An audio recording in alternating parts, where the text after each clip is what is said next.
Branded a gold digger. She wasn't liked. Many people thought she was a hard-nosed American out for what she could get. Labeled a ruthless social climber. Delighted, Your Royal Highness. She made an effort always to acquire both money and status. Denounced as an adulterer who plunged the monarchy into crisis. I think she was the most hated woman in the British Isles.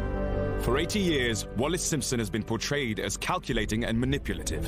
Don't worry about me, I know what I'm doing. Loathed the establishment. If she were what I call a respectable whore, somebody who the prince could occasionally see in secret, I wouldn't mind that. And detested by the royal family. She's unsuitable as a friend, disreputable as a mistress, and unthinkable as a wife! But re-examine the evidence, and a different Wallis emerges. A victim, not a villain. If he abdicates, every woman in the world will hate me. The person in Britain will feel he has deserted them. She did not want him to give up the throne. She was perfectly prepared to step aside. Emotionally blackmailed by a king. We can't be together. If you leave, I shall kill myself, do you hear? Is that what you want? I shall kill myself! She really did not want to be saddled for the rest of her life with this desperately needy child. And almost destroyed by one man's obsession. She thought this was a harmless infatuation which perhaps might end, and she'd got in too deep and couldn't get out. Based upon private letters, diaries, and personal testimony, this is Wallis Simpson's life, from her point of view. People often wonder whether it was a great love story or a tragedy. From her abusive first marriage in America to her second marriage to London, her chance meeting with Edward, Prince of Wales, and his infatuation that would tear her life apart. I definitely think of her as a woman trapped. I do not think of her as a woman who went out to steal the king.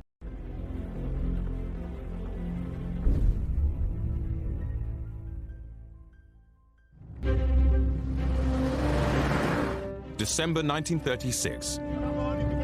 On the eve of Edward VIII's abdication, one woman pleaded with him not to give up the throne. That woman was Wallis Simpson. Please, don't do this. It's too late. The abdication papers have been drawn up. Wallis was accused of stealing the king from his country. But unknown to the public, she was desperate for a way out, even at the 11th hour.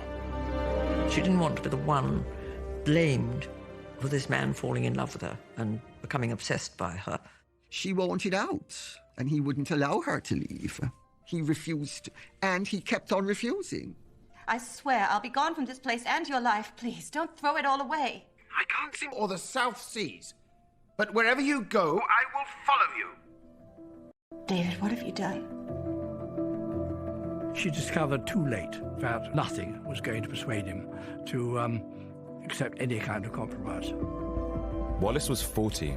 She was scared, vulnerable, and at the center of the world's biggest scandal. But why did she feel trapped by the king? And how had events spiraled beyond her control?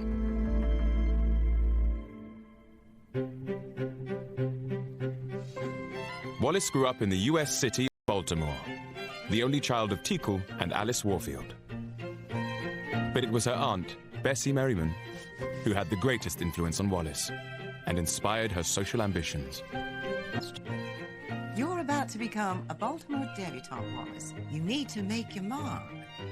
Her Aunt Bessie always had great social skills, and all of the family had great social skills, including Wallis.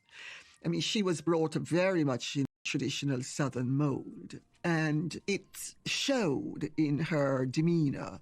What did your grandmother say? How will you ever grow up to be a lady unless you learn to keep your back straight? Ow. You need to suffer to get what you want. What do you mean? I mean, you must always have a plan. Aunt Bessie helped raise Wallis when her father, Teakle, was struck down with tuberculosis. Teakle had died young, so he hadn't been able to provide for her. So in those circumstances, Wallis's mother, Alice, had to beg the Warfield family for money. Alice was forced to live on handouts from her late husband's brother, Solomon Warfield. Known as Uncle Sol, he'd made a fortune in the railways. Uncle Sol was very rich, but he wasn't always as generous as he should be. And there's something Rather awful anyway about having to rely on an uncle who doesn't actually have to bring you up, and so you're kind of always a bit at his beck and call. Uncle Sol's money did help pay for Wallis to attend a good school. They prepared their girls to enter Baltimore society. It was here she became best friends with roommate Mary Kirk. So, this is it. I'm packing it all away. Mary, did I ever tell you how my mother taught me to swim? She carried me to the edge of the pool and then dropped me in the water just over my head. Then and there I learned. Sink or swim. Oh, I love Mrs. Astor and Mrs. Vanderbilt. Mary, now is not the time for fools and the trappings of little girls. We need to make our mark. She grew up very much with a sense of wanting to climb to where she felt she belonged. And I think this is why money and financial possessions of any kind, meant so much to her throughout her life, because she had this sense of deprivation when she was growing up. She felt she was owed them, but she didn't have them. She was trying to ape, to emulate, to be part of that society, but she was just on the edge of it and longing to be included in it. While at school, Wallis was known for her sense of humor, hard work, and focus. She wasn't classically beautiful, but she oozed confidence and charm, and she loved to flirt. She liked the guys, and she made no secret of it, and she had sex appeal and was going to use it. And she was catnip for guys. Men loved her, and she loved men. He's asked you to dance 3 times, and you've said no each time. I don't think he'll ask you again. It's fine with me. He's the handsomest boy here. But he doesn't have any money. Shame on you, Wally. Nice girls just don't say that. So what? So no nice dresses? No lovely apartments? Not even an automobile? Listen, Mary, the man I marry will have to have a lot of money. And I think to be really wealthy, not to suffer what Wallis saw it, the indignity that her mother had suffered by not having enough money, was what drove her. In 1916, Wallis was on holiday with her cousin in Florida when she met Win Spencer, a senior flying instructor in the U.S. Navy.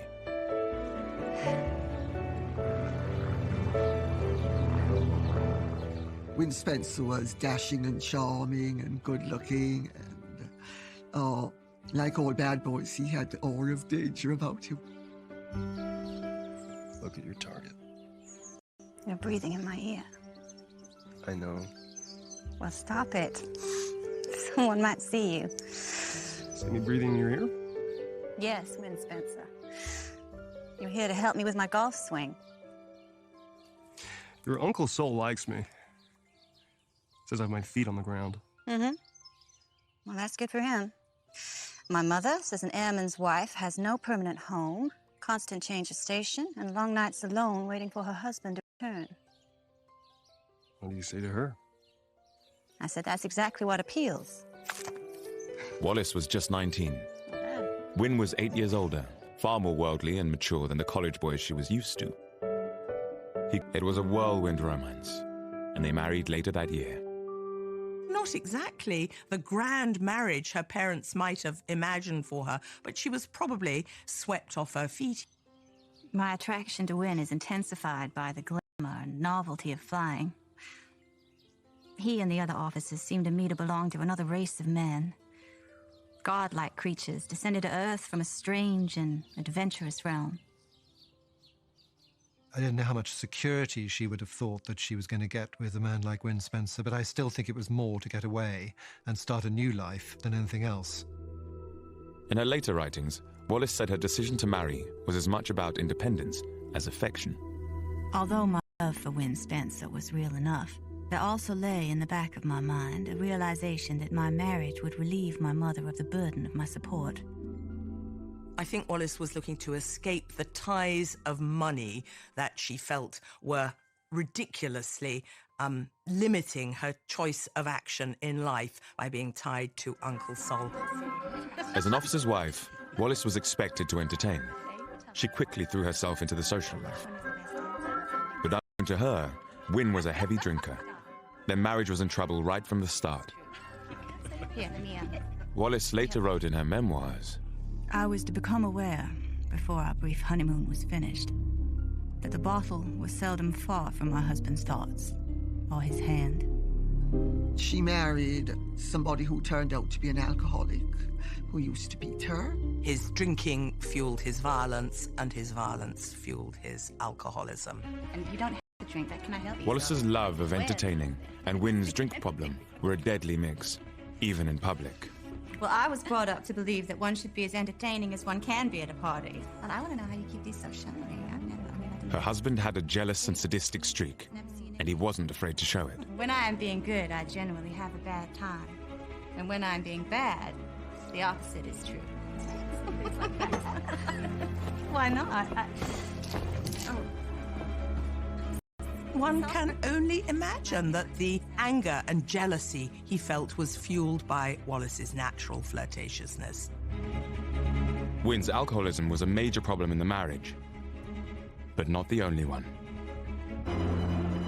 Of course, nobody knows why Wallis couldn't have children. I think probably they were sexually incompatible, and that Wynne Spencer found that deeply frustrating, and Wallis, of course, being inexperienced, didn't know how to deal with this. For a while, Wallis did what other abused women of the time were expected to do. She put up with it. She tried repeatedly to stop it one night in 1921. What is this? Oh, don't start. You said you'd cut down. Just count it, will you? So what? Cutting down just means hiding it from me? No, in my book, it means a wife minds her own damn business. Please. Wynne, this isn't doing you any good. I'm not gonna be told what to do in my own goddamn house!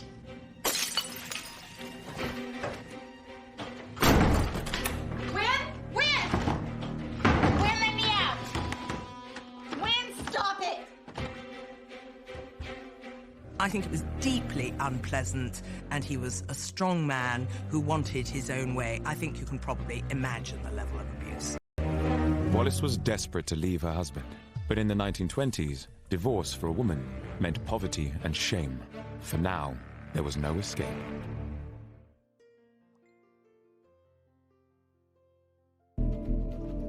By 1921, Wallis had been trying for 5 years to make a success of her marriage to US Navy pilot Wynne Spencer. But he was an abusive and violent drunk.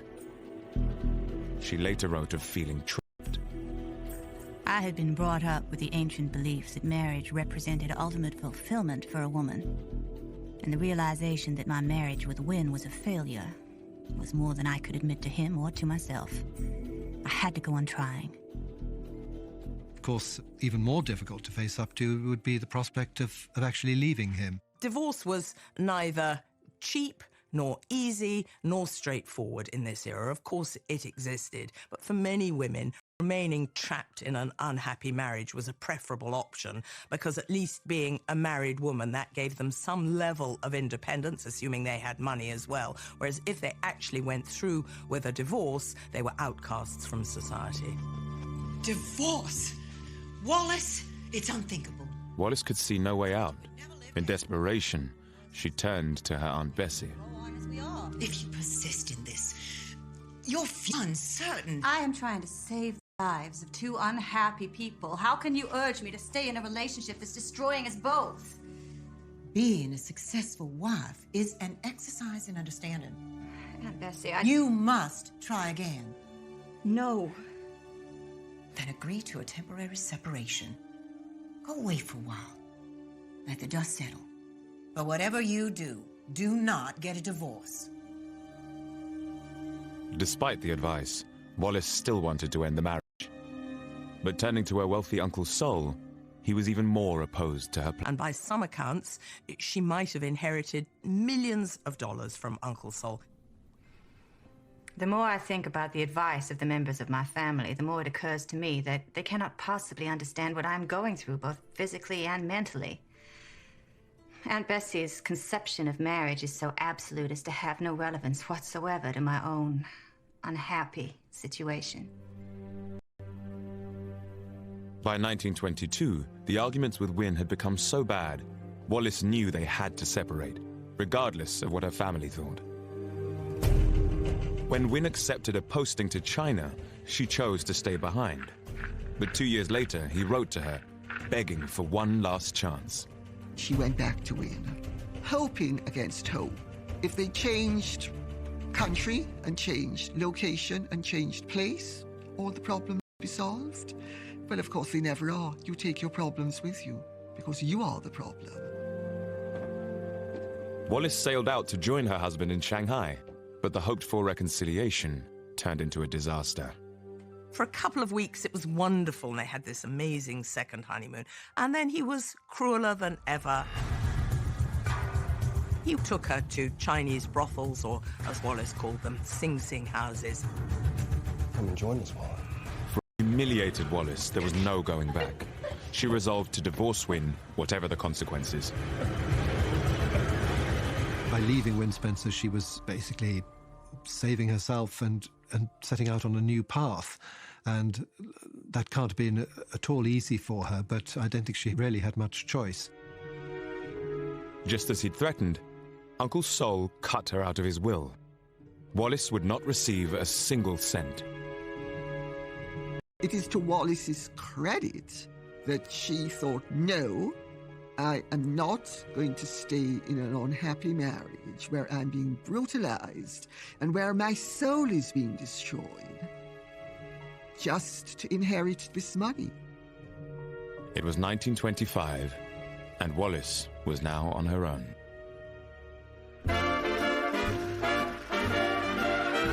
Returning to America, Wallis would have to wait another 2 years to be legally eligible for the divorce. During that time, she met up with her old school friend, Mary Kirk, now married and living in New York.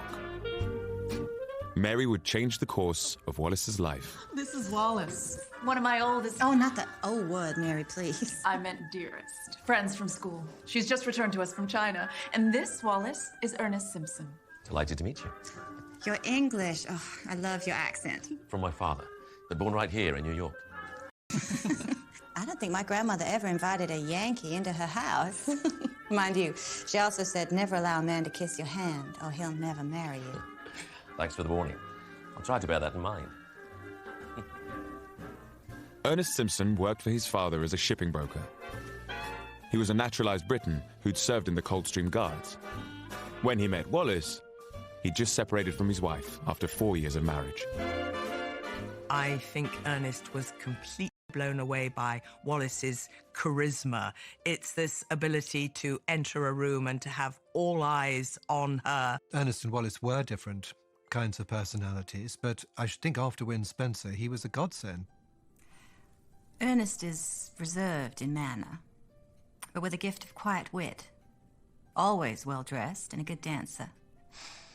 He's fond of the theatre and obviously well-read. He's an unusually well-balanced man. Is he right for me? We're poles apart. But maybe that's a good thing. This time.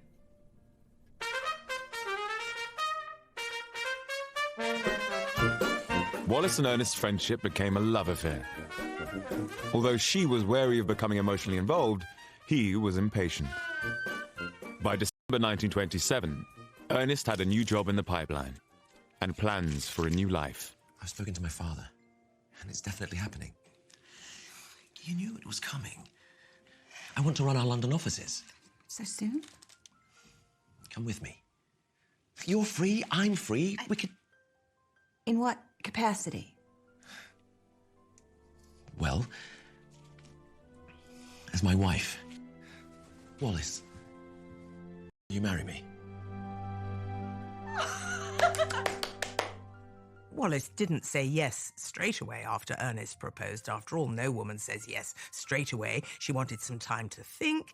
This was a big decision. She asked her friends what they thought. And after all, she didn't want to make the same mistake twice. Well, if you're having doubts... Doubts are a luxury, Mary. Do you love him? I'm very fond of him. And he's kind, which will make a contrast to you-know-who. I think I shall settle into a fairly comfortable old age. You sound like you've given up. I just want to be looked after, Mary, and Ernest can do that. I can't go wandering the rest of my life. I feel so tired of fighting the world all alone and with no money. Definitely. The best and wise... The opportunity to start again in London because of his English parentage, and I think she hoped to put the past behind her, to entertain, to make a new life and a new start. Ernest and Wallis moved to England in 1928, marrying in Chelsea on the 29th of July. They moved into a spacious flat at 5 Bryanston Court, just off Marble Arch, taking on a maid, a cook, and a chauffeur. Both were determined to make a success of life in London. Thank you, Cynthia. That'll be all. But Wallis knew they were outsiders. She felt her American confidence and assertiveness might work against her. What is it, darling? I was just thinking about my mother. I do miss her. I'll never forget what she said to me about you. My mother? Just after we got married. She said, now let me get this right. You must remember that Wallis is an only child. Like explosives, she needs to be handled with care. I can see where you get it from. She always taught me to speak my mind. I think you should be yourself. Well, that doesn't work here. English women must never forget their second-class status and always remember to bite their tongues. I think Wallis was fairly well aware of the intricacies of the British class system, or if she wasn't when she arrived, she quickly became so. She was very good at sussing out what the form was with those around her. And on the other hand, she did have a natural American frankness, which people seemed to like. And also, because she was American, they would have excused it. Ernest already had society connections from his days as a Coldstream Guardsman. But it was his sister, Maud Carr Smiley, who swept him and Wallis into the scene. Maud Carr Smiley had married into the British and, in fact, Irish aristocracy and had made extraordinary inroads into society. So she was really the stepping stone. She was very eager to help her younger brother, Ernest, and his new bride. I don't believe you. It's absolutely true. We just got talking, and I told her you'd been teaching me about British history. And she said, well, do you? I said, well, badly. At golf, and it gets worse. And then she said, well, you must come to the house this weekend. And that's when the penny dropped. And that's when the penny dropped. She's Lady Sackville West.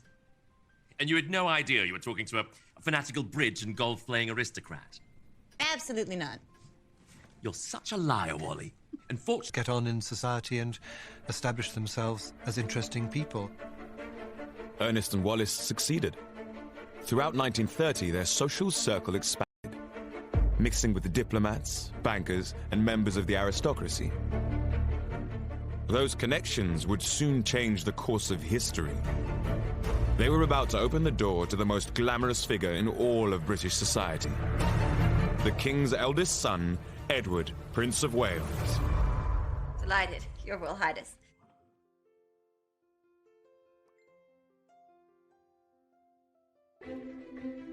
1913.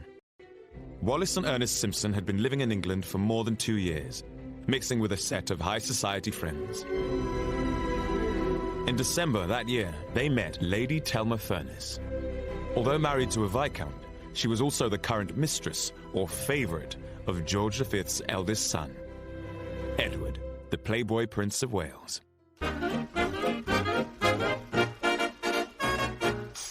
He rather rejoiced in the nickname of the Playboy Prince. He was young, dashing, intelligent, articulate, all the qualities his father rather lacked. He possessed in spades. He delighted in conducting a vigorous nightclub life and wearing the wrong clothes in the wrong place at the wrong time. He wore sort of Fair-Isle sweaters and open-neck shirts and caps on the side of his head, sort of winked to the girls and a lot of nudge, you know. He was the dazzling new thing. He was film star of royalty. He liked anything modern. gramophones, dancing the Charleston, wide-trousered clothes rather than narrow ones like his father, bright check suits, anything to go against the grain. Edward had courted a string of married women, and Lady Telma was the latest. In January 1931, she was hosting a weekend event at her home in Leicestershire. In order to be seen with her, the Prince of Wales always needed a chaperone for their weekends away, and often the chaperones were different people, so Telma thought one weekend she'd invite her American friend, Wallis Simpson, who was newly married to Ernest. As the day approached, Wallis was suffering from a heavy cold, but she wasn't going to pass up the chance to meet the heir to the throne. Wallis, are you sure you should be going? After what I spent on hair and nails? Come on, Telma. Oh, show me again.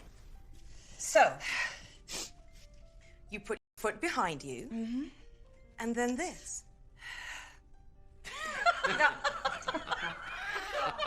Well, I just don't think Americans are built for curtsies.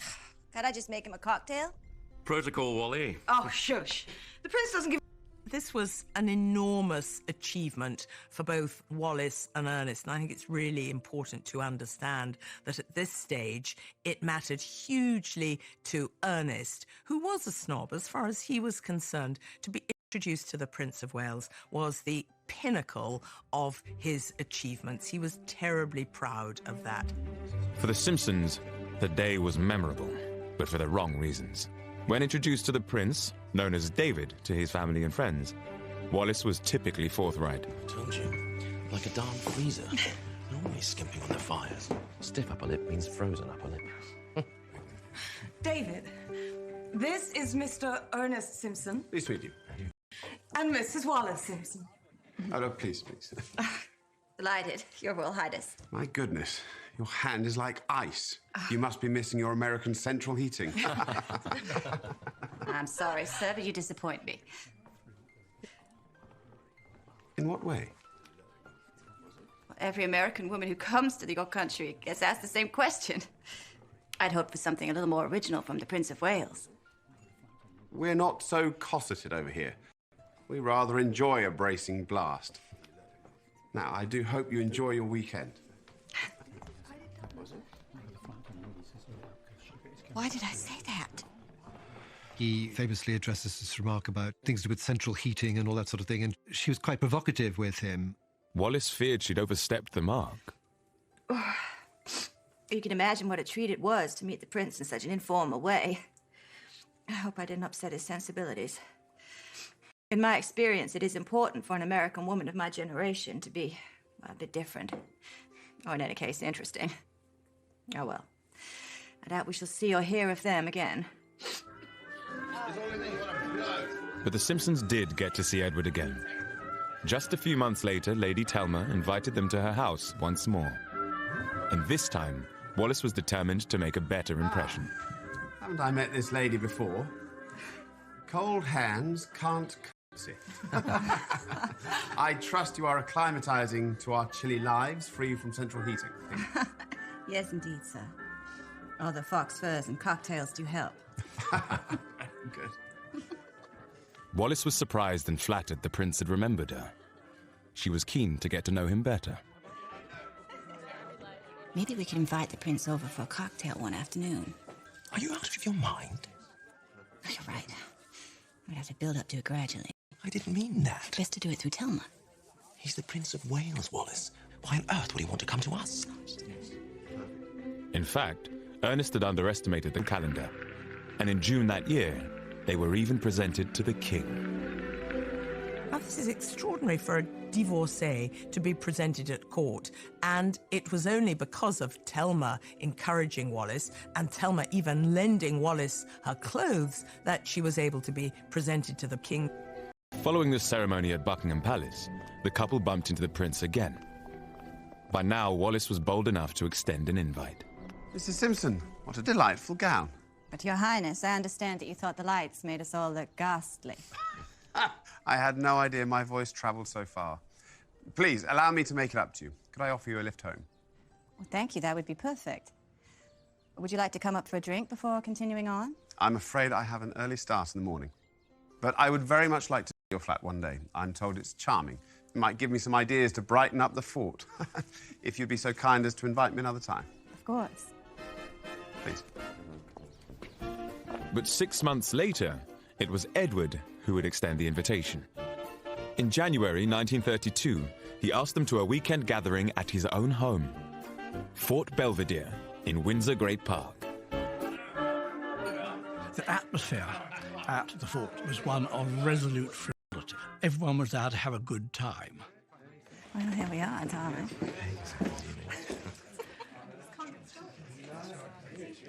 This being your first visit to the fort, I thought I'd tell you the rules. There are none. Stay up as late as you want, get up when you want. David, I feel like dancing. Put on a record.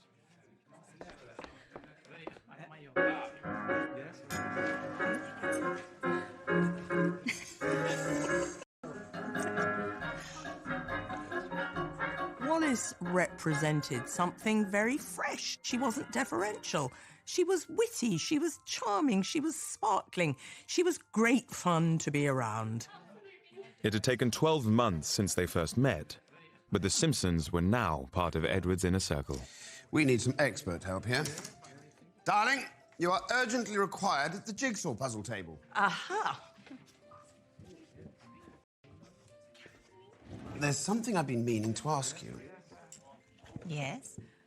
Mrs. Simpson, could I interest you in a game of red dog? That sounds like a cocktail. And what would a red dog cocktail taste like? I'm sure I don't know, Your Royal Highness. Wallis and Ernest had got their wish. They were now at the pinnacle of London society. They must have felt like the cat had got the cream. I mean, they were right in the centre of the most interesting part. Me, and do not curse this poor attempt at thanks in verse. Our weekend at Fort Belvedere has left us both with memories dear of what, in every sense, must be princely hospitality. Very good. Very good. Bravo.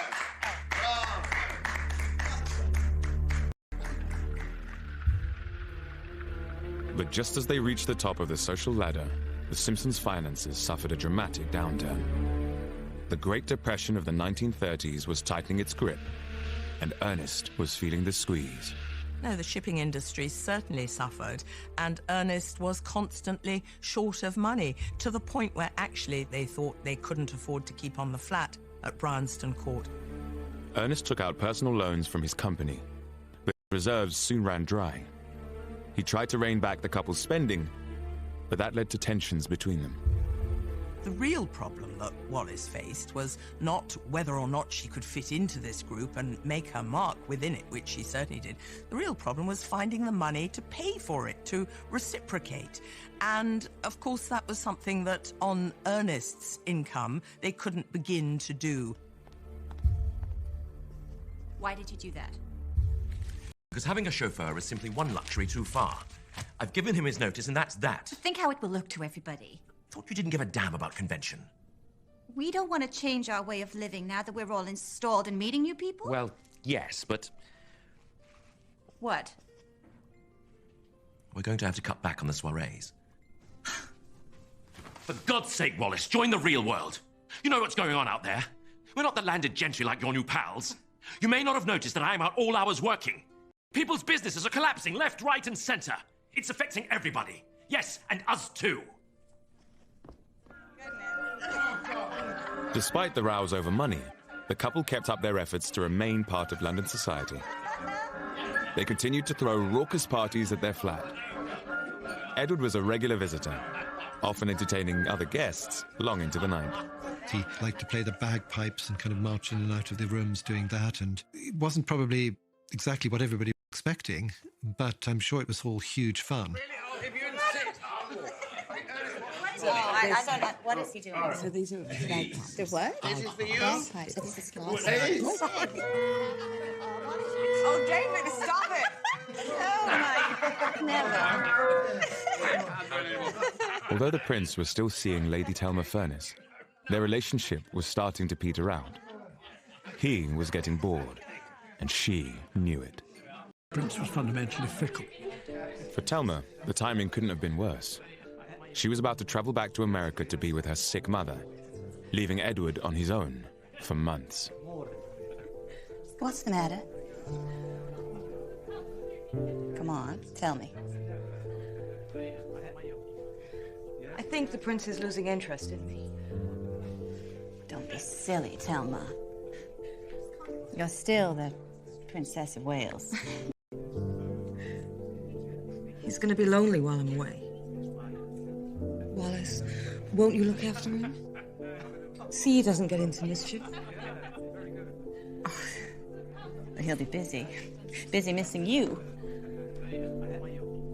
But of course, Thelma, I'll look after the little man. Thelma made the great mistake of asking her good friend Wallis to protect her interests and entertain the Prince of Wales while she was away. God, talk about folly. In Thelma's absence, the prince's relationship with Wallis changed dramatically. Even though he counted her husband as a friend, he was clearly attracted to her. They had interests, genuine interests and connections on a human level that neither one had realized before. And Wallis's great gift with him as well was he could speak about things to her and she listened and she responded. I am curious, Your Highness, to know what a prince's working day consists of. Really? It'll just bore you. On the contrary, I couldn't be more interested. Imagine having to make 1,000 speeches and never once being allowed to say what you really think yourself. It must be very difficult. Modern age needs a modern monarchy. I just find myself frustrated and blocked at every turn. You know, Wallis, you're the only woman who's ever shown any interest in my job. Of course, Edward lapped this up. It's wonderful for him. And he finds in Wallis somebody who's deeply and totally sympathetic and prepared to listen, however boring it is, however much time it takes. In her memoirs, Wallis would later recall this moment as a turning point. It was as if a door had opened on the inner fastness of his character. What I now saw in his keenness for his job was not dissimilar to the attitude of many American businessmen whom I had known. I sensed in him something that few around him could have been aware of. A deep loneliness. Soon Edward would... He fixed upon her with an obsessive compulsiveness that swept everything else aside.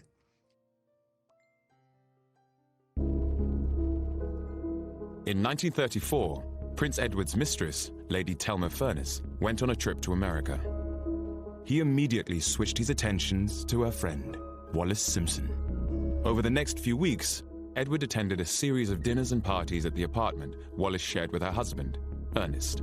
As they got to know each other, he used to love going round to their flat and having drinks and things, and he felt very sort of comfortable and happy there. The Simpsons had once both craved the prince's attention. Bye. But now, Ernest was starting to tire of constantly entertaining him. Was that him, again? Yes. The little man is coming over. I've so much work to do tonight. Can't you put him off? Certainly not. Just excuse yourself at some suitable point. The prince won't mind. Are we really the only people who can entertain him? Well, don't you think he deserves a little place where he can just be himself? You talk about him like a bird with a broken wing. What's got into you? It's a very difficult thing if the Prince of Wales's eye falls upon your wife. What do? Do you prevent her from being his friend in any sense at all? She would have been much more difficult to take up with if she had not had a complacent husband. And so in a way, Ernest Simpson was a necessary part of the picture. Due to heavy work commitments, Ernest would often leave Wallis to entertain Edward by herself. There was gossip, but she insisted they were merely friends. I am not in the habit of taking my girlfriend's beau. The prince and I are together a lot, and of course people are going to say things. I think I do amuse him. I'm the comedy relief, and we like to dance together. But I always have Ernest around, so all is safe. But Edward saw it differently. Lady Thelma had been away for 2 months. As soon as she returned, he made it clear their relationship was over. I'm sure she intended to resume her position as before, but by then, of course, Mrs. Simpson had become much closer to the Prince of Wales, and unfortunately, such was his way that once somebody disinterested him, he just iced them out. He was not kind to her. He didn't let her down gently. He suddenly tells his telephone operators no more phone calls are to come through. She's just immediately removed from the scene. In Thelma's place, Wallis had become the new object of the prince's affections. Edward now started to invite. There were also lavish days at the races. But at Buckingham Palace, his relationship with Wallis was causing the king and queen concern. They thought she was a vulgarian, a commoner, an American. Hard to say which of those was worse. And, of course, were horrified by the fact that she'd been divorced, because if you were divorced in those days, you would not have got asked to the palace. Make sure Mr. and Mrs. Simpson are not invited to any Silver Jubilee function. And I don't want to see them in the royal enclosure at Ascot. The king thought Wallis had an extraordinary hold on his son and heir. Not surprisingly, he was suspicious of her. They assume she must be someone who's interested only in what she can get and in money. They absolutely fail to understand, actually, that it's Edward who is the needy one in this. They made it perfectly clear that they didn't want to have anything to do with her. She follows no protocol except the protocol of a gold digger fresh from the colonies. She's unsuitable as a friend, disreputable as a mistress, and unthinkable as a wife! In spite of his father's opposition, Edward's feelings for Wallis grew deeper and more visible. He showered her with expensive clothes and jewelry. To everyone in his close circle, it was obvious she'd become the prince's new favorite. I can find no good reason why this most glamorous of men should be seriously attracted to me. I'm certainly no beauty, and he has his pick of all the beautiful women of the world. Maybe down to my American independence of spirit. Who knows? What a bump I'll get when some young beauty appears and plucks the prince from me. Anyway, I am prepared. I don't think that Mrs. Simpson ever really thought that whatever actually happened. She thought when she'd be dumped, because that's what happens to royal mistresses. But there was no breakup. In summer 1934, Edward invited Wallis on a holiday cruise aboard the Rosaura yacht. With Ernest away on business, she was joined by her now 70-year-old Aunt Bessie.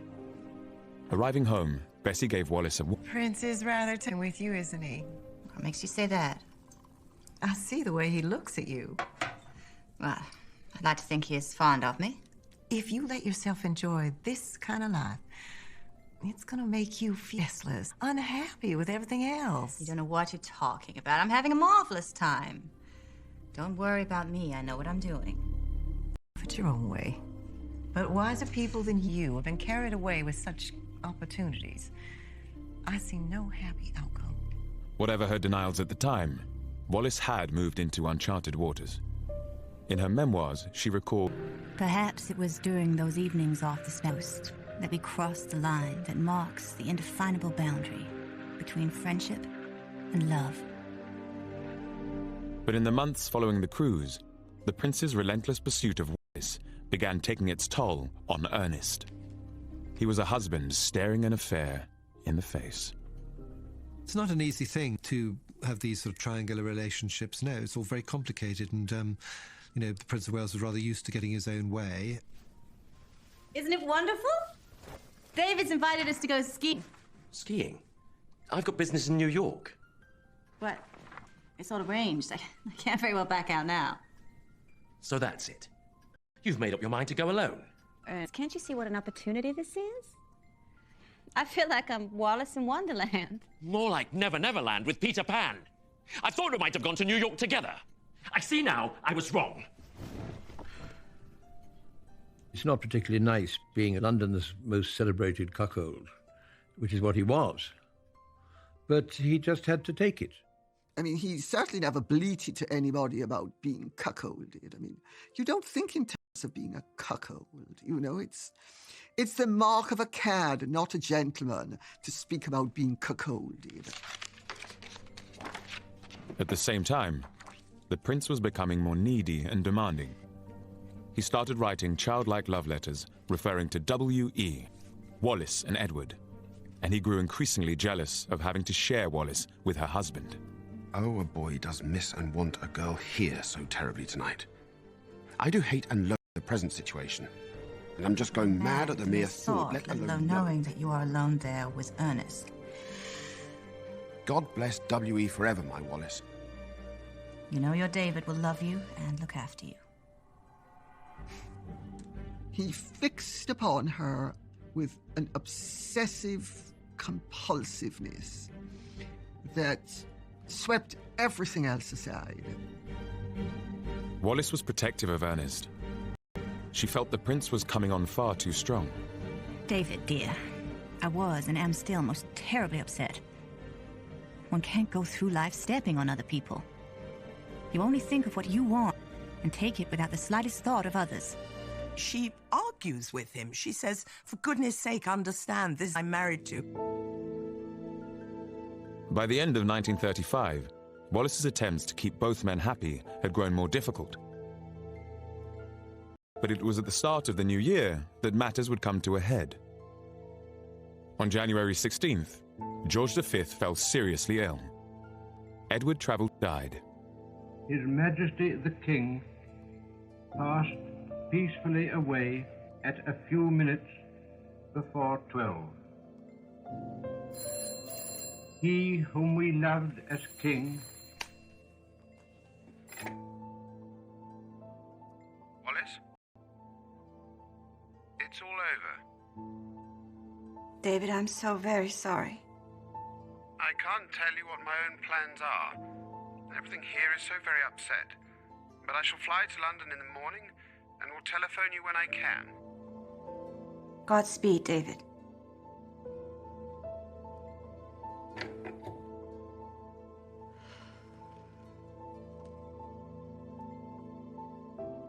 God save the king.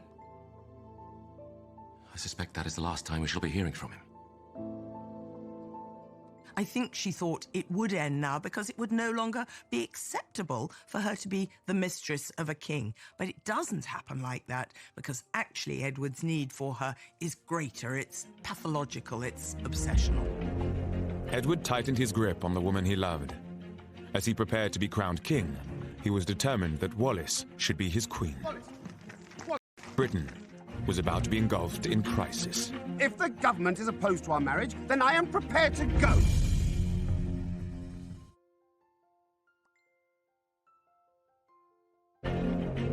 By January 1936, Ed, Prince of Wales, had become besotted with Wallis Simpson. He bombarded her with gifts and obsessive love letters, even though she was still married to her husband, Ernest. When his father, George V, died, the prince inherited the throne. According to ancient tradition, the news of the accession was read out in public. God save the king! Edward had invited Ernest and Wallis to watch the ceremony with him from St. James's Palace.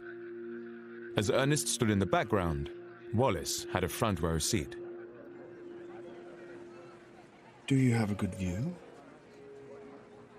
Costumes are so fancy. Like a pack of cards. All this, your life is going to be very different now. Of course it will. Nothing will change my feelings for you. But David, everything around you is going to change. Can't you see that? The scrutiny, the expectations. Nothing will ever be the same. Edward and Wallis had been in a relationship for at least a year, but the British public knew nothing of it. Edward's friend, Press Baron Lord Beaverbrook, had persuaded Fleet Street to suppress the story. But for the select few who were in the know, Edward had made a terrible misjudgment by being seen with Wallis. They included Tory MP Duff Cooper. Here is the extract from my father's diary about the proclamation. This is just the kind of thing that I hope so much he won't do. It causes so much criticism and does so much harm. Already people are beginning to talk about her and to criticize him. If she had been a single American girl, they would have viewed it quite differently. But it was the fact that she'd already been divorced and she was married to somebody else. Now as king, Edward's need for Wallis grew stronger than ever. I have had to be at the new king's beck and call, being the only person he really has to talk things over with, and I am implored on all sides not to leave him, as he is so dependent on me, and I'm considered to be a good influence. But it is quite seductive to her when people start telling her that she's actually quite a good thing, that Edward is now a reformed character, that he's disciplined, that he's turning up for meetings on time. And she thinks, well, maybe I could have a role to play. But Wallis was leading a double life. Amidst the excitement of being so close to the new king, she still had a husband. She was becoming increasingly torn. David is lonely and needs companionship and affection. Otherwise, he goes wrong. Ernest has, of course, been marvelous about it all. He has the makeup of a saint and far too good for the likes of me. But by March 1936, Ernest couldn't bear sharing his wife any longer. While Wallis was away in Paris, he went to confront the king, accompanied by his friend, the Reuters news chief, Sir Bernard Rickerston-Hadd. Edward's response stunned them both. Does she know you're here? Of course not. Far more expedient to decide this between us. It seems quite clear to me. Choose between the two of us. Sit down, Bernard. I want you to hear this as well. What are your intentions towards her? You sound like a dowager aunt. I only have her interests at heart. And you think I don't? How can you? Tell me this. Do you intend to marry her? Do you think I'd be crowned without Wallis by my side? Listen, Ernest, we both want the same outcome. Security for Wallis. Give her a divorce, and I promise to stand by her no matter what. Now, old man, do we have an agreement? Ernest had no idea the king had plans to marry his wife. He was torn between loyalty to the throne and a sense of pride in his own wife. And when it came to the point, he really put loyalty to the throne first. The husband, if he's a gentleman and his wife is prepared to have an affair with the king, the protocol is that he steps aside. Wallis found out about the king's demands as soon as she returned from France. Ernest, and she didn't want to marry David. She wanted to keep the status quo. She wanted to be Mrs. Ernest Simpson, mistress of the Prince of Wales, then of the king. But the king had made his decision, and Ernest felt powerless to fight it. Wallis, too, could find no way of changing Edward's mind. Over the coming weeks, she began to accept that divorce was inevitable. I have been under a most awful strain with Ernest and His Majesty for the past year and a half. It is not easy to please, amuse, and placate two men, and to fit into two such separate lives, which is what I've been trying to do. Ernest will find his feet. He is a strong and noble character and a wonderful friend to me, and I feel he should have the chance to find happiness again. Ernest moved out of the couple's London flat in the spring of 1936. But in recently unearthed private letters sent at this time, their continuing deep feelings for each other are evident. My dearest Wallis, I think something in me quietly died when I closed the door of the flat for the last time this evening. I have no tears left to shed. I know that somewhere in your heart there is a small flame burning for me. Guard it carefully, my darling, and don't let it go out. If only in memory of the sacred, lovely things that have been. Someday I pray God will fan it into a blaze again. And bring you back to me. Too late. Ernest and Wallis recognize what they've lost and what they've thrown away. In Wallis's desire to reach for the stars, she's burnt herself. She's reached for too much. And I think she realizes that too late, that she's spoiled the relationship she had. With Ernest gone, Wallis felt she had to move on. She started spending more time at Fort Belvedere, the king's private residence in Windsor Park. Over the coming months, their love affair now blossomed. but was still kept secret. Edward wouldn't be satisfied until they were man and wife, and their relationship made public. It's got to be done. Sooner or later, my Prime Minister must meet my future wife. Oh, David. This idea. They can't stop me from marrying you, Wallis. Oh, stop it. I've said it time and time again. I know for them the idea is impossible. Rest assured, my darling, I will manage it. Persuade the establishment, and he was doing little to help his case. There are certain rules as to how monarchs are supposed to behave, and Edward VIII did not obey those rules. Official government papers sent to the king would often return with ring marks over the pages, where cocktail glasses had been set down on them. And both Edward and Wallis often spoke freely about private government business, causing damage and gossip. The king often asks me to read him government papers from the dispatch box. It helps him unravel what's going on. She's right, you know. It is all so dreadfully complicated. But I've said to him, he's the one who has to master the points in them, not me. It's all right, my darling. I'll soon have it all down, tickety-boom. I know you're a sweetheart. The careless table talk soon reached the ear of the Prime Minister, Stanley Baldwin. The relationship between the government and the palace was particularly important at this time because it was a time when the general population upheld the royal family as guardians of British virtue and decency and duty. And these were things which Edward was not embodying. And there was a fear that his antics could start to undermine the credibility of the royal family. And with it, the backbone of British life, society, and government. Baldwin's own fears were so great he took an unprecedented step. He ordered Edward and Wallis to be spied on. I'm concerned about the King's relations with Mrs. Simpson.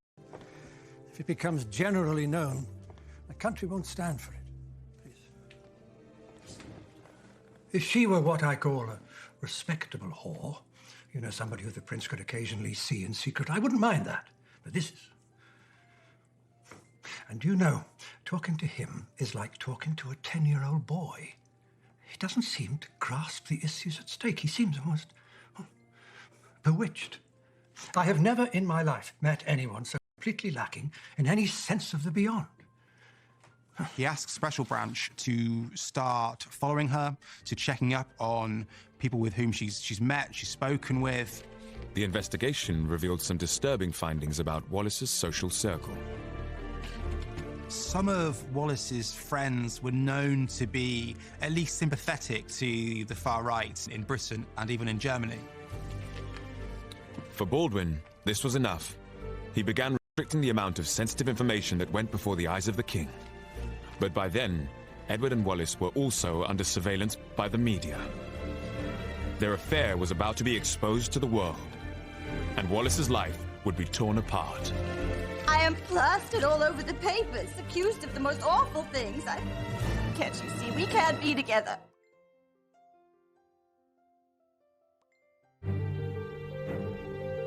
In August 1936, Edward took Wallis and a group of friends on a cruise of the Adriatic Sea.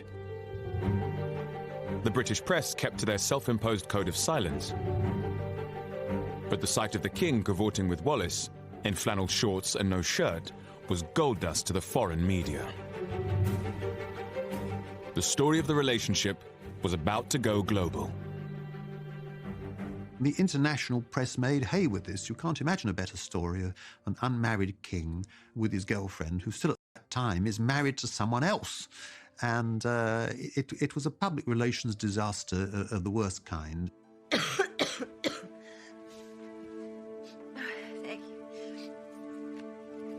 Following the cruise, Wallis was laid up in bed with a heavy cold. She only learned of the newspaper reports from a set of clippings sent by her Aunt Bessie. The American press had whipped up a royal scandal and blamed it all on her. She hadn't really faced up to the appalling social consequences that would ensue from her relationship with the king. And I think when it did happen, her first reaction was, oh my God, what do we do about it? And I think quite genuinely, let's call it a day. This is all too damaging, too difficult. Don't let's go on any further. Panicked by the coverage, Wallis pleaded with Edward to end the affair. Have you seen what they're saying about me? It's just awful for words. Some cheap dinner table conversation. David, we can't go on. I just want it to end. Don't be silly, darling. I am plastered all over the papers, accused of the most awful things. I can't do this. I'm going back to Ernest. Have you lost your mind? It was better with him. Safer. What are you talking about? I shan't stand for it. I need you here by my side. David, can't you see? We can't be together. You and I can only create disaster together. I shall never give you up. Never! Darling, please. Be realistic. You know I sleep with a gun under my pillow. Oh, David, stop it. If you leave, I shall kill myself, you hear? Is that what you want? I shall kill myself! I think if we're looking at how Wallis felt at this point, she was almost distraught at how it had played out. She really did not want to be saddled for the rest of her life with this desperately needy child. She thought this was a harmless infatuation, which perhaps might end, but would be very nice while it lasted. And she'd got in too deep and couldn't get out. Events were now moving quickly. Shortly after away from the king, and depressed about the continuing hostile gossip, she once again begged him to reconsider their future. David, dear, this is really more than you or I bargained for. Do you still want me to go ahead, as I feel it will hurt your popularity in the country? Isn't it best for me to steal quietly away? I can't help but feel you will have trouble in the House of Commons and may be forced to go. I can't put you in that position. I feel like an animal in a trap. There are many instances of her writing to him saying, please, please leave me, please leave me. It's not going to be good for you, it's not going to be good for me, I'll be hated forever if and it's just not going to work, and he just wouldn't leave her. The day before her divorce, Wallis felt she'd lost control of her life. She was in turmoil. I really can't concentrate on anything at the moment. I've had so much trouble and complications with everyone, and I feel small and licked by it all. I can't think what sort of a mess I'm leaving for. I feel sorry for myself. I feel sorry for the king, and I don't understand myself, which is the cause of all the misery. She was being propelled and catapulted in a direction that she did not want to go into. On October the 27th, Wallis was granted her decree nisi. Although it would take another 6 months for the divorce to be finalized, Edward's plans to marry her gathered pace. But now their relationship came under even closer government scrutiny. The wife of the king becomes the queen, and therefore the person whom the king marries has to be acceptable to the people. Now, who determines whether the king's wife is acceptable to the people? The answer is the elected government, and that was represented by the Prime Minister Stanley Baldwin. And Baldwin took the view from the beginning that she would not be acceptable as queen. If the government didn't like who the king wished to marry, they always had the option of resigning en masse and forcing some sort of constitutional crisis. As opposition to the marriage mounted, Edward's press secretary, Alec Harding, took soundings from establishment figures. He then wrote to Edward, saying the government would absolutely not accept Wallis as queen. Wallis, something rather serious has happened. I had intended to keep it from you. Read Harding's letter. It's utter impertinence. He says the government is meeting to discuss us, and that I should be warned of constitutional implications. To use rather a good American expression, they're going to give me the works. I think he's trying to do the right thing. He's warning you that the government will insist that you give me up. They can't stop me, Wallis. I will marry you. Fighting, then it would just mean tragedy for you and catastrophe for me. I am going to send for Mr. Baldwin to meet me at the palace tomorrow. If the government is opposed to our marriage, then I am prepared to go. Edward had realised that he was going to have to choose between Mrs. Simpson and country, and there was absolutely no flicker of doubt in his mind that his choice was going to be Mrs. Simpson. She wanted out, and he wouldn't allow her to leave. He wouldn't allow her. He refused, and he kept on refusing. Everything is going wrong and more wrong, and I'm very tired with it all. Knowing David as I do, I am doubtful that anyone, including me, can change his mind. But if I stay and my pleas fail, I will always be accused of secretly urging him to give up the throne. She was sensible enough to see it was a very rocky road ahead.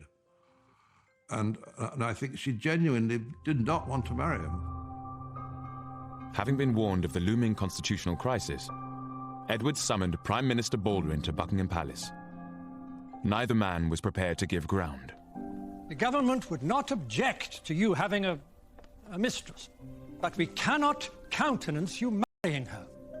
Now, I would suggest we go ahead with the coronation, and then perhaps you would have some time to reconsider. Prime Minister, I cannot entertain such a proposition. I would be crowned with a lie on my lips. Then I'm afraid I see only 3 ways of finding a resolution. You finish your relationship with Mrs. Simpson and remain king. You marry her against the advice of your government, which would then be forced to resign, or you step down from the throne. The king did not have many options. Baldwin said, you can either give up Wallis Simpson and stay king, or you can abdicate. I've made up my mind and I will not alter it. I will abdicate and marry Mrs. Simpson. Edward's decision was unprecedented. The British newspapers could no longer keep quiet.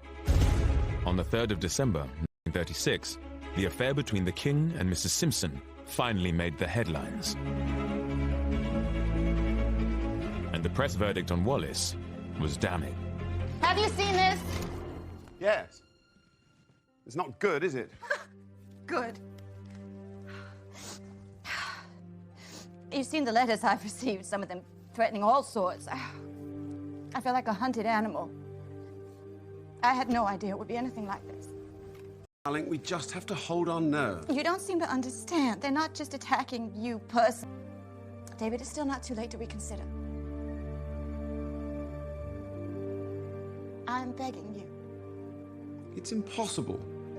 I can't change what's in my heart. This was the first time the British public had heard of Wallis Simpson, let alone that their king was intent on marrying this American divorcee. I think she was the most hated woman in the British Isles and seen as a wrecker, a destroyer, a thief. Wallis is a terrified woman. She gets poisoned pen letters, and every time she opens the door, she finds a posse of photographers, of paparazzi waiting for her, and she thinks whenever a flashbulb goes off that this is someone about to take a pot shot at her. Unable to cope with the open hostility, Wallis had to escape. I imagine it'll be some time before we're together again. You must wait for me, no matter how long it takes. I shall never give up. Never. Wallis fled Britain to stay with friends in France, hounded by the press all the way. I think she made a tactical error in leaving, because once she left, David could do exactly as he pleased, and did. Wallis's Aunt Bessie had been visiting her niece when the news of the affair broke. In spite of everything, sir, are you really determined to marry my niece? I am, Mrs. Merriman. Even if it means giving up the throne? I cannot, with a full heart, carry on my duties in this loneliness that surrounds me. Wallis will be blamed, perhaps even more than you. Her reasons for going away, I am sure, are to make it easier for you. How can separation make things easier? You can always marry someone else. But if you step down from the throne, you can never again be king. He made it perfectly clear that if the price he had to pay to have her was his throne, he would pay that price without any hesitation at all. Edward was keen to explain his predicament to his subjects, but protocol demanded he needed the permission of the Prime Minister. I want to appeal to my people. A radio broadcast, perhaps. Tell my side of the story.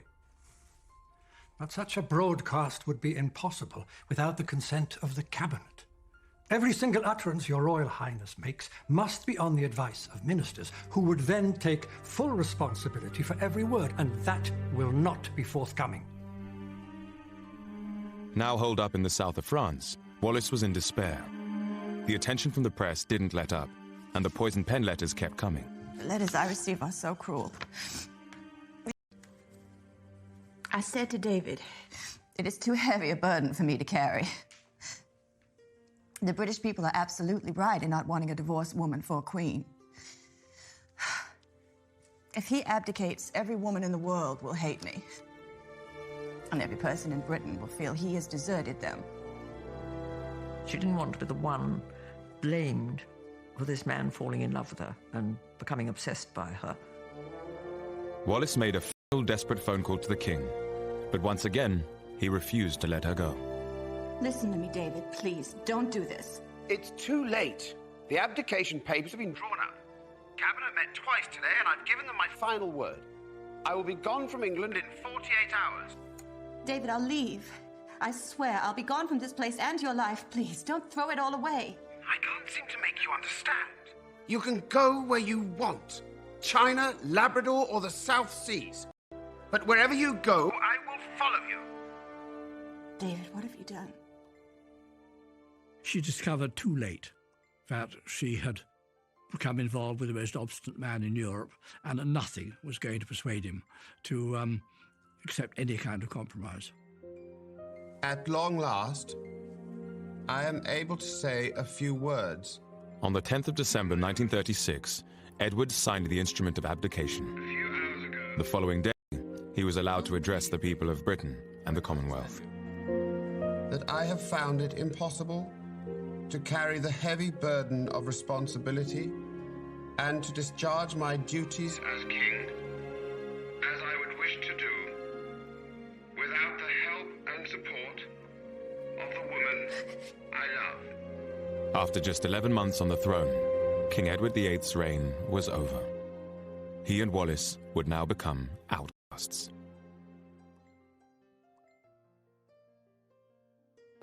With the UK gripped by a constitutional crisis, Wallis Simpson had begged her lover, King Edward VIII, to leave her and remain on the throne. But he insisted he couldn't remain monarch without her by his side. Following his abdication, Edward was made Duke of Windsor by his brother, the new king, George VI. He left England and stayed with friends in Austria, separated from Wallis until her final divorce papers came through. Wallis remained in France, hiding from the press, ground down by the events of the previous months.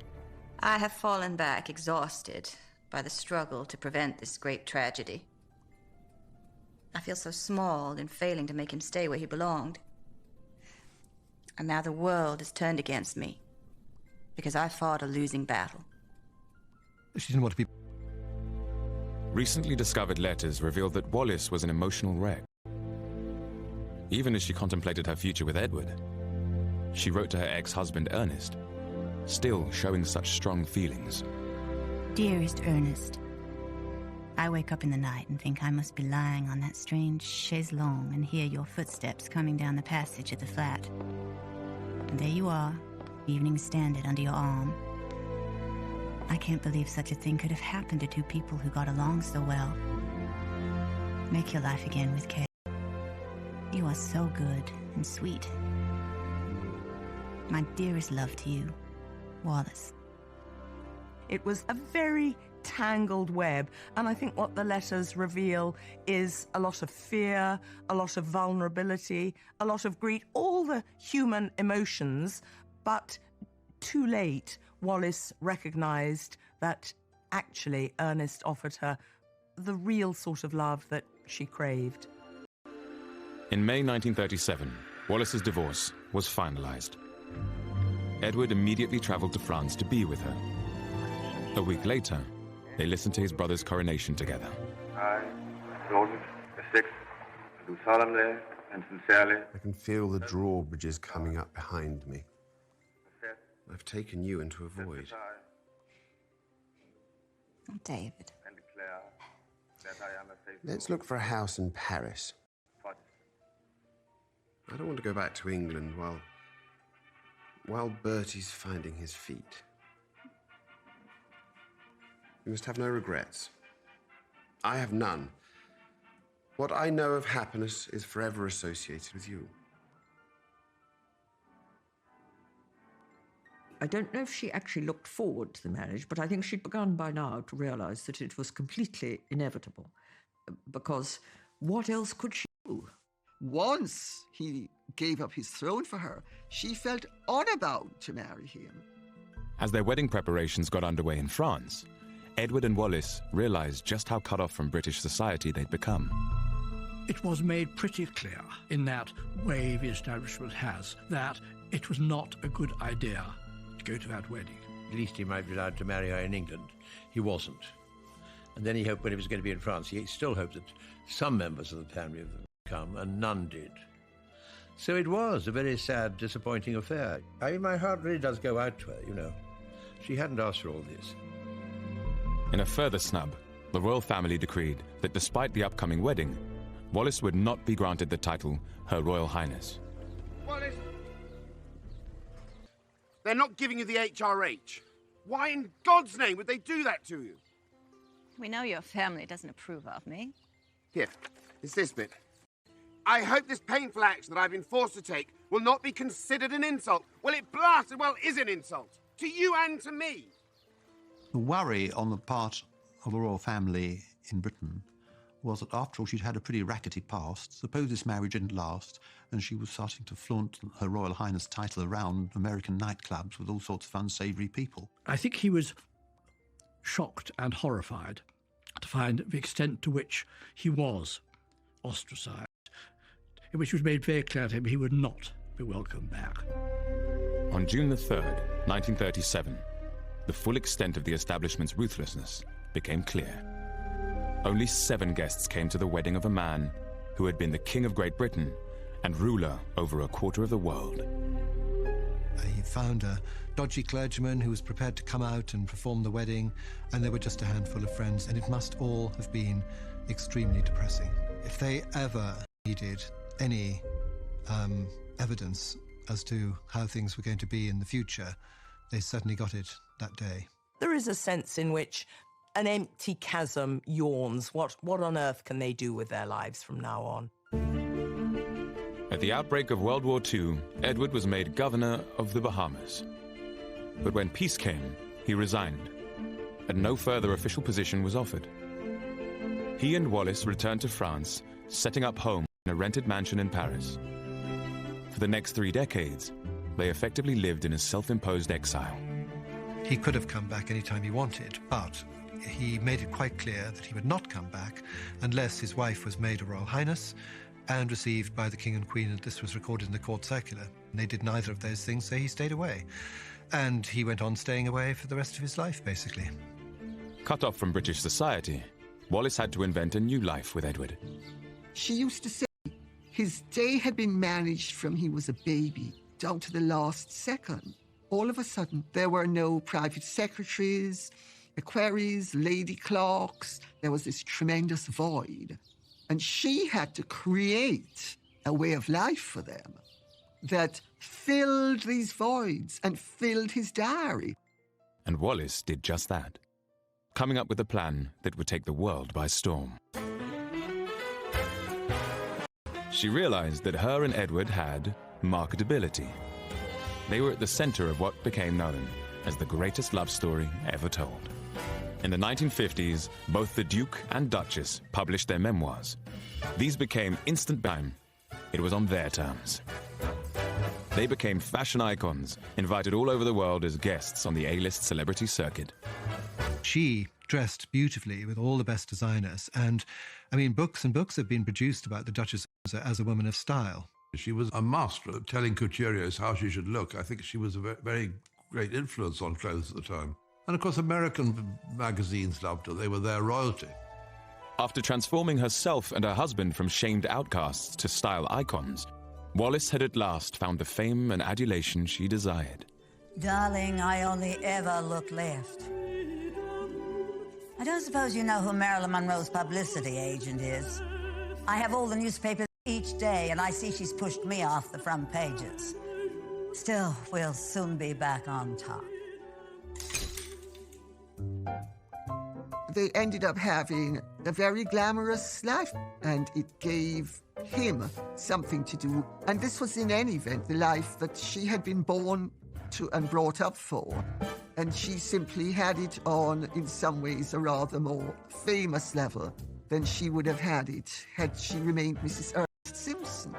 Just as she had learned to do as a child in Baltimore, Wallis always made a memorable entrance and a lasting impression. She could not have been more polite. She took the trouble to remember my name, which was extremely unimportant. Third secretary is very flattering. She just appeared at our table and she said to me, "Hi, I'm Wallis." I always curtsied to her as well as to him, because I was of the view that she was Her Royal Highness, the Duchess of Windsor, irrespective of any ruling to the contrary. She talked and talked and talked about that. She told me the whole story of the whole abdication. And I thought, my God, I must remember this. I'm getting this out of the horse's mouth. You know, this is absolutely extraordinary. It's wonderful. Of course, I'm far too drunk. I remembered absolutely nothing the next morning at all. But the Duke and Duchess's new lease of life arrived late and didn't last long. In the late 1960s, Edward was diagnosed with throat cancer.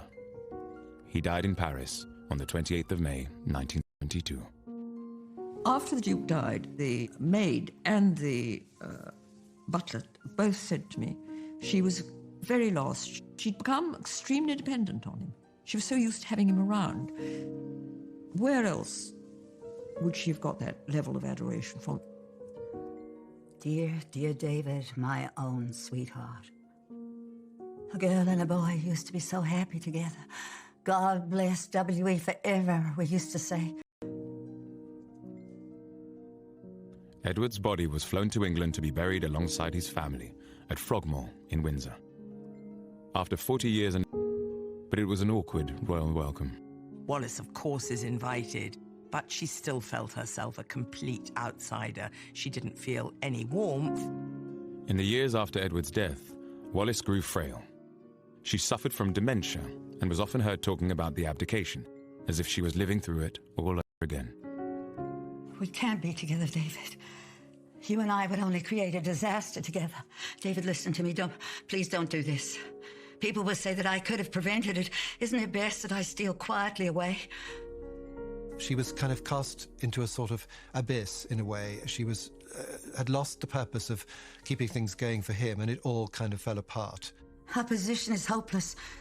For you to go on fighting the inevitable would only mean tragedy for you and catastrophe for me. She didn't have any family. She didn't have any children.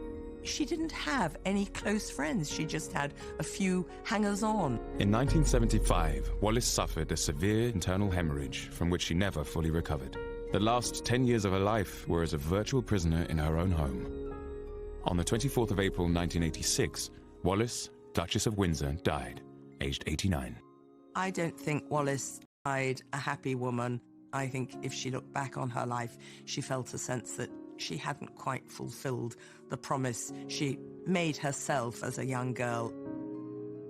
She was honourable and decent, and, you know, she made the best of a bad deal and made as good a job of it as she could. She was taken up by this man who really was not up to her standards intellectually. I think having 3 meals a day with the Duke of Windsor must have been an absolute nightmare. I suppose ultimately I do think it's sad that she didn't aspire to achieving something on her own terms, ultimately always playing second place to a man. He was the open sesame to a new and glittering world that excited me as nothing in my life had ever done before. I sought no place in history, but would now be assured of one. An appalling one, carved out by blind prejudice.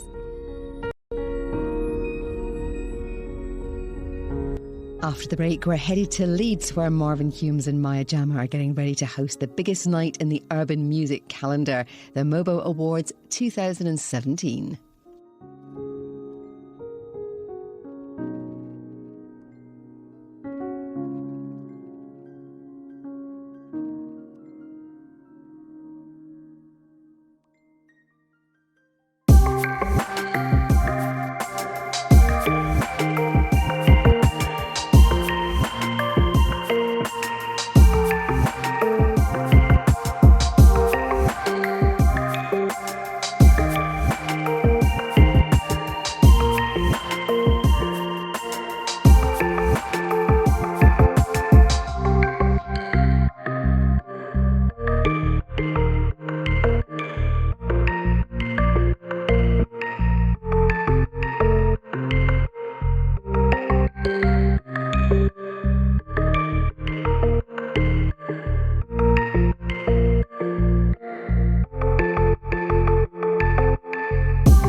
Okay.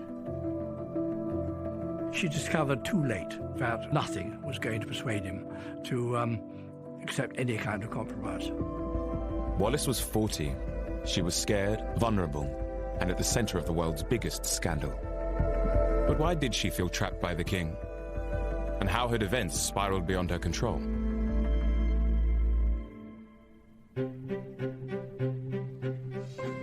Wallis grew up in the U.S. city of Baltimore, the only child of Teakle and Alice Warfield.